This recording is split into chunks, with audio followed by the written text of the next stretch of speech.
ராமநாதபுரம் மாவட்டம் திருவாடானை அருகே தனியார் பள்ளி வாகனம் மோதியதில் வீட்டின் முன்பு விளையாடிக் கொண்டிருந்த 3 வயது குழந்தை உயிரிழந்த சம்பவம் அதிர்ச்சியை ஏற்படுத்தியுள்ளது. திருவாடானை அருகே பாசிப்பட்டணம் கடற்கரை கிராமத்தைச் சேர்ந்த காளிமுத்து கௌசல்யா தம்பதியின் 3 வயது மகள் இன்று காலை வீட்டின் முன்பு விளையாடிக் கொண்டிருந்தார். அவ்வழியாக சென்ற அடையாளம் தெரியாத வாகனம் மோதியதில் சிவானிகா படுகாயங்களுடன் சம்பவ இடத்திலேயே பரிதாபமாக உயிரிழந்தார். இதனால் அதிர்ச்சியடைந்த பெற்றோர் காவல் நிலையத்தில் புகார் அளித்தனர். அந்த புகாரின் அடிப்படையில் போலீசார் நடத்திய விசாரணையில் குழந்தை மீது மோதியது தனியார் பள்ளி பேருந்து என்பது கண்டறியப்பட்டது.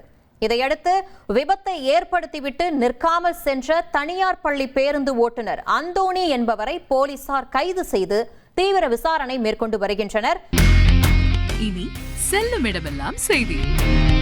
தந்தை டிவியின் வாட்ஸ்அப் சேனலை ஃபாலோ பண்ணினா செல்லருக்கும் இடமெல்லாம் செய்தி.